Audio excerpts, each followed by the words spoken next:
Okay, I'm happy to inaugurate this webinar on unfurling the Indian economy.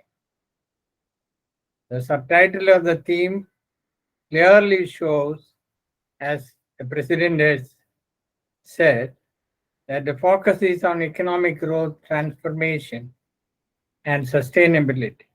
Certainly, the net is cast wide. In the inaugural talk, I do not want to indulge in flippant homilies.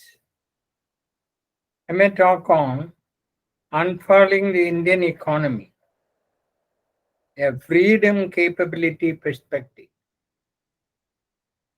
As any teacher will do, I would like to briefly explain the concepts of my talk, namely economy and freedom capability perspective.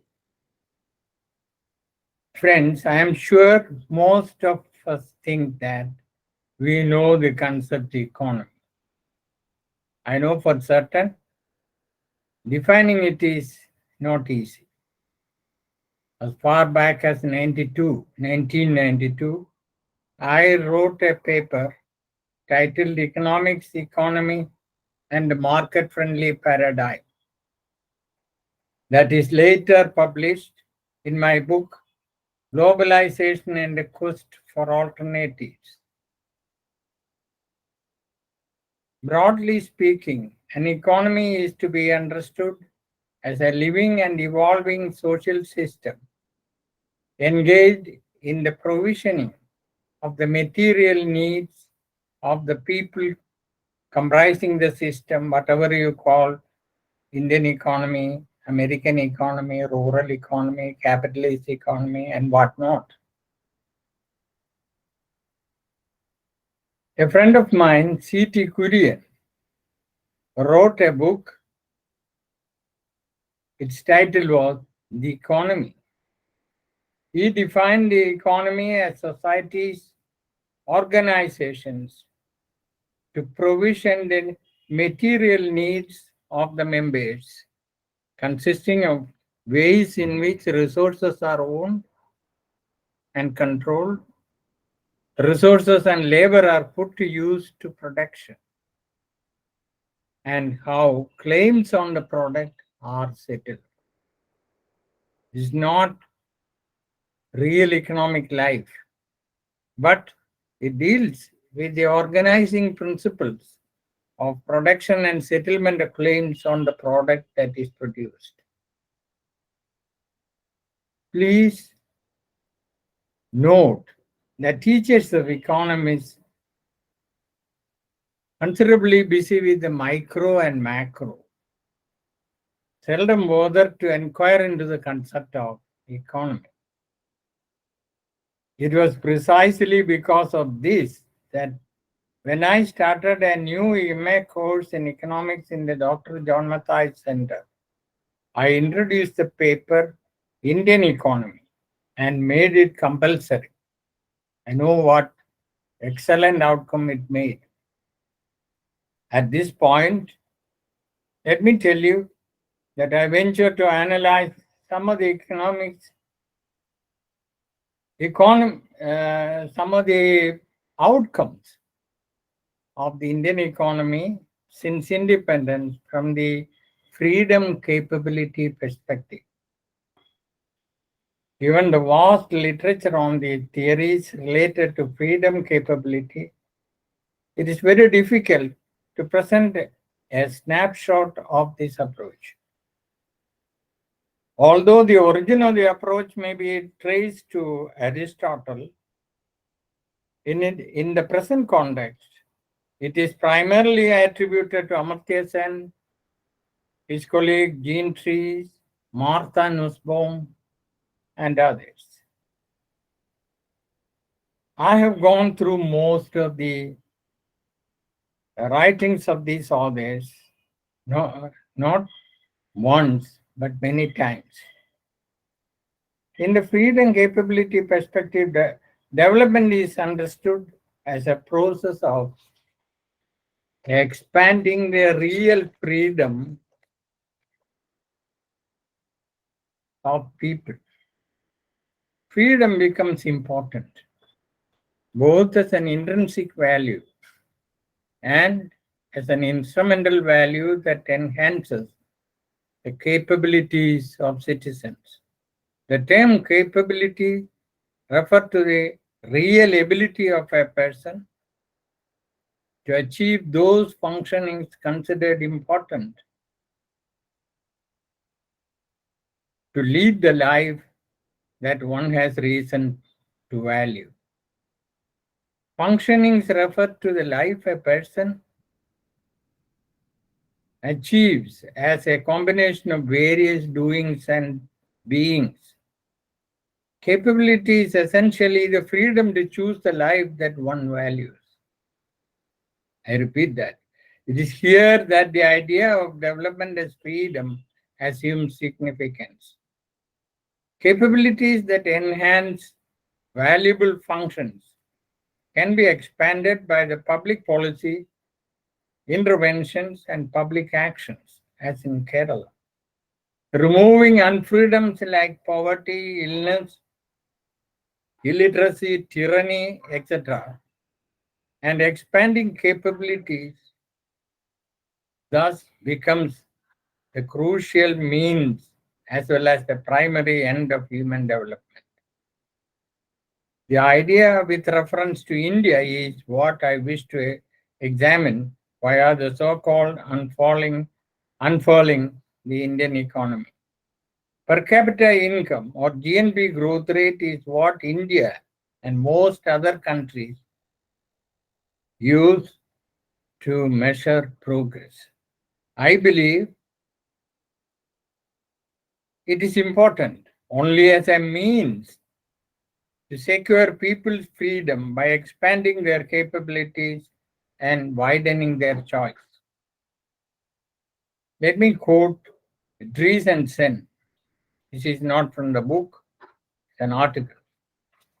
Quote, any reliance on GNP per head, either as a means of protection or as vehicle of promotion, can be extremely treacherous, partly because of the distributional inequality, but also because of the limitations of private markets in generating good living conditions. Unquote. I wish to approach the topic under three headings because you can approach it in multiple ways. One, human development. Two, the gender dimension. Gender dimension is very important in the seminar, as I could learn from the program. And economic inequality, which also has attracted the attention of the program organizers. One, human development. In the historic moment of freedom at the midnight of August 1497, Jawaharlal Nehru, the first Prime Minister of India, in his famous Rise with Destiny speech, made the pledge before the nation for the ending of poverty and ignorance and disease and inequality of opportunity. My young colleagues should know that at that time I was in the St. Bergman's College and all the students wearing Gandhi caps and carrying crackers to listen to the 12th hour in the midnight. We were not listening to Jawaharlal Nehru's radio speech, but we were saying Bolo Bharat Mata. This is, I said, incidentally. Nehru's call for human development and freedom at its best. It was to redeem that pledge that India launched the era of planning with the broad goal of socialist pattern of society. But a slow dismantling of the planning process followed, particularly from the early 1980s, and the swathe of economic reforms heralded in mid 1991, virtually initiated a paradigm shift towards a market mediated growth regime. From 2014, even the Planning Commission was abolished. To be sure, there is no guarantee that the dispensation with emphasis on GNP growth will ensure inclusive development. Given the deeply heterogeneous social economic conditions of Indian federalism, it is pertinent to systematically analyze and monitor the trend of human development statewise. Indeed, convergence of important parameters of human development is a major desideratum in India's federalism, rooted in the constitution that seeks egalitarian goals. While the economic reforms are phenomena of the uncaged tiger, I am sure you might have heard of it, or at least you might have heard about the animal spirit, offer tremendous economic opportunities. Their impact in building human capabilities depends on a wide variety of factors like primary education, healthcare, distribution of income, social stratification, gender relations, public action tradition, and several such factors. Obviously, the policies, choices, and actions of states and union government are important in building human capabilities. I have done a I have done, and it is not yet complete. I am sure it will be complete this week. A detailed study of 15 major states for 28 years, from 1991 through 2018. It is in collaboration with a colleague, econometrician colleague in the Institute of Economic Growth. We have found both beta and sigma convergence of SDI, Human Development Index. But this convergent trajectory has to be understood only with several qualifications and implies several disquieting features. I am sure all of you know that Human Development Index is a composite index. The average achievements in three basic dimensions of human development: a long and healthy life, knowledge, and a decent standard of living measured by per capita income. In our paper that is nearing completion, all these we have used a methodology slightly modified from the UNDP program. I am not going into the parameters. What I want to say is that the dispersion in the per capita income trajectory of Indian states have widened over a period of time, particularly up to 2005, and the trend to converge has happened since then. Although the trajectory of SDI in the 15 states tend to converge over time, the gap between SDI of states like Madhya Pradesh, Uttar Pradesh, and Bihar with low SDI ranks in 1991 and that of Kerala, Tamil Nadu, Maharashtra, and Punjab. Of course, Kerala in 1991 was the only state that has a high rank in SDI. Later, although the trajectory of SDI in the 15 states tend to converge over time, the gap between SDI of states like Madhya Pradesh, Uttar Pradesh, and Bihar compared to Kerala, Tamil Nadu, Maharashtra, and Punjab, I am repeating probably, which occupy very high SDI rank only in 2018. This widening needs particular attention because the building process of capabilities and freedom of each state is not converging exactly to a point of acceptance. The average social sector expenditure. Why this happened? A critical point that happened is you may probably know that by 2005, although the date is 2002-3, FRBM Act has been passed, and all the states that I mentioned here, and all the states in fact, accepted that that has considerably curtailed the expenditure on social sectors, notably human and educational expenditure, and that is why this widening happens. Our study also shows that Kerala distinctively occupied a high SDI bracket in 1991, as I already said, long before the Million Development Goals project designed to fight hunger and deprivation was launched. In 2005, 14 years later, only Tamil Nadu and Maharashtra could qualify for this. It was only in 2018 you find Haryana, Karnataka, Gujarat, West Bengal, Andhra Pradesh, Orissa, Rajasthan, and Assam reaching this range.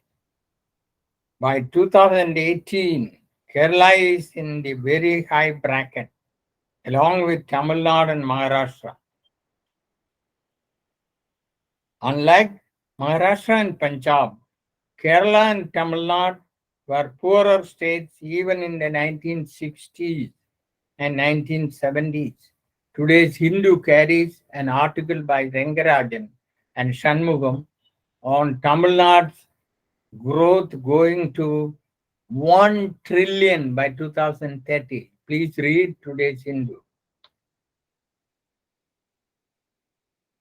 The state-wise comparative graphs presented in UN India 2015 and Chatterjee et al.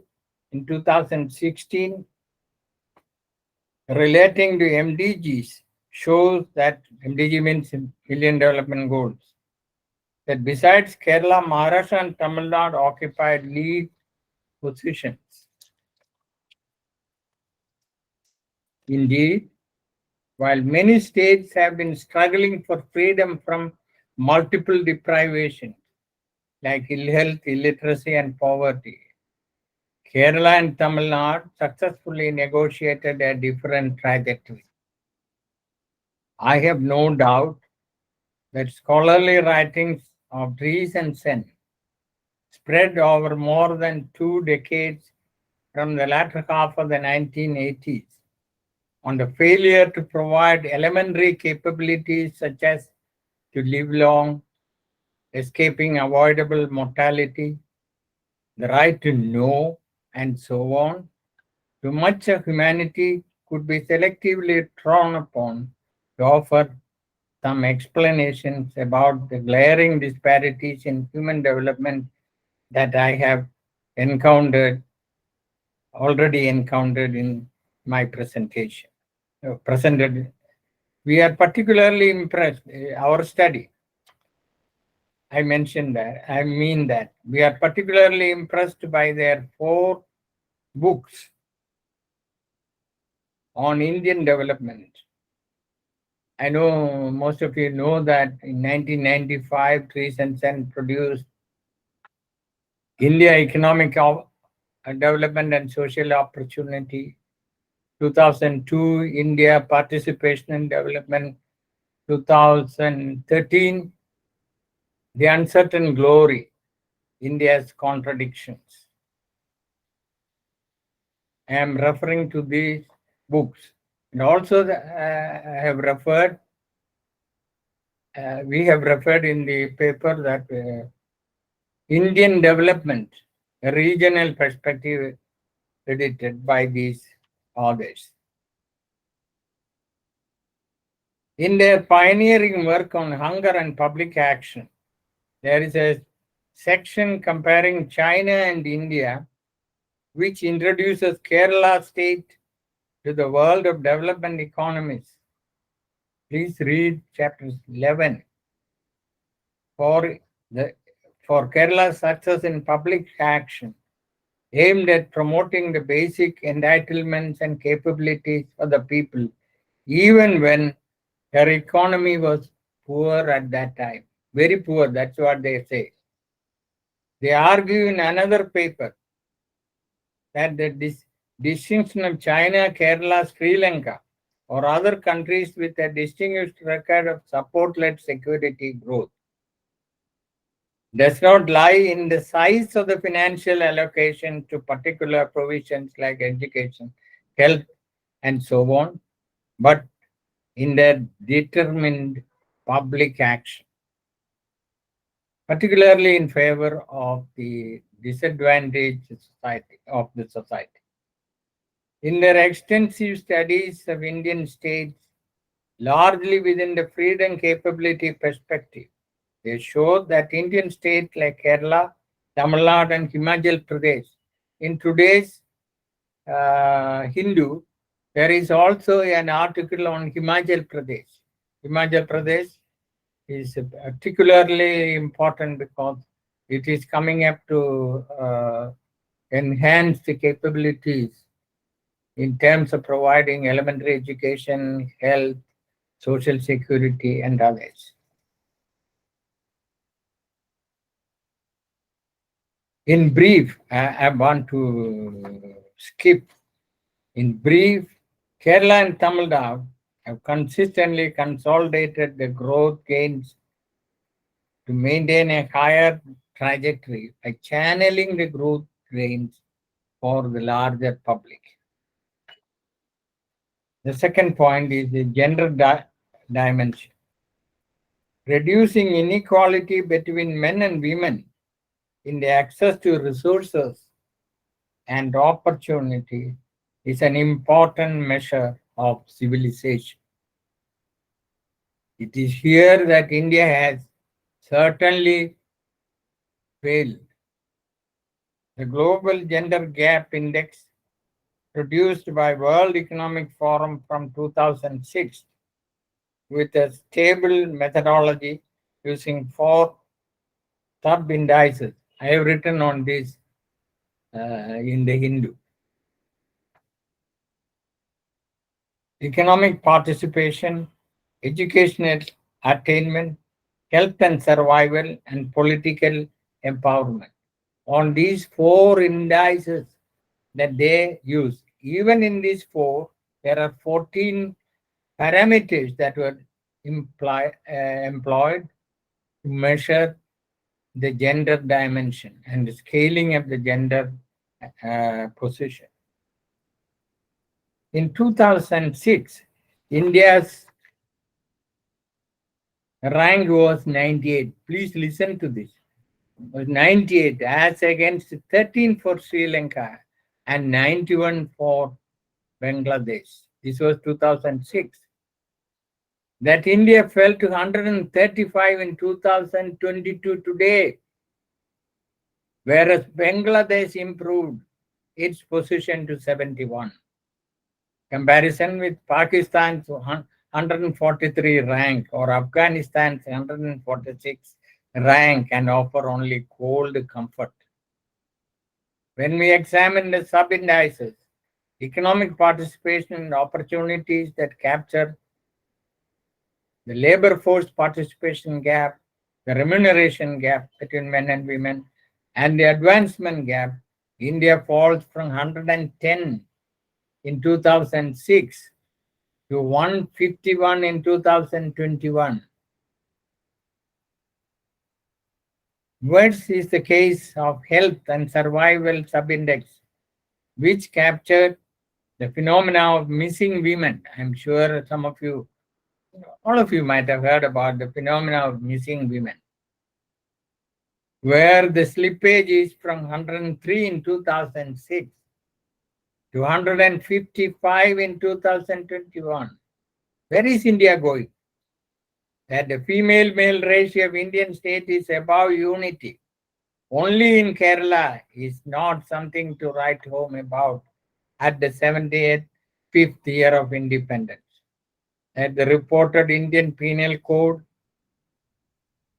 reported crimes against women as a proportion of total IPC crimes increased steadily from 4.3% in 1990 to about 13% in 2019.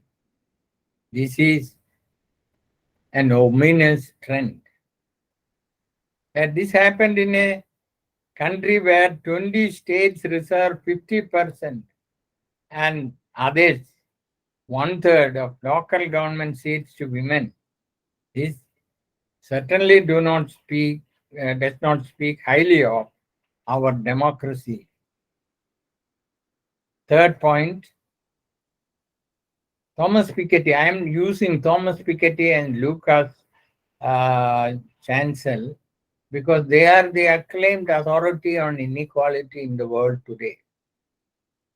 I've read with passion their recent books, which is just now a book on equality has come. Primarily, I am referring to their article where India's journey from British Raj to billionaire Raj and show that the egalitarian achievements up to we had egalitarian achievements up to 1980s. You poo-poo Nehru age and all that today, but there was egalitarian achievement. They estimate that the top 1% earners captured less than 21% of the total income in the 1930s. This dropped to 6% in the early 1980s. And this rose sharply to 22% in recent times, while the share of the bottom 50% remained below 14%. The share of the bottom 50% remained below 14%. This is but inevitable because the share of the bottom 50% income group grew 90% during 80-20 2015, while that of the top 10% was a big leap by 435%. Although I do not go into the disquieting inequality data of Oxfam on India, I have recently written on that. We cannot forget that the number of billionaires in India grew from 102 in 2020 to 142 next year. Why? It was the time of COVID, mind you. While the share of the bottom 50% in national wealth collapsed to a low 6% in this pandemic time. These striking numbers clearly prove that the sustained gains of economic growth have not been channeled to widen the access to education, healthcare, social security, and so on. This could have substantially expanded opportunities, capabilities, and freedom of the Indian people. A country that once chose a socialist pattern of society, not even a good social democratic society.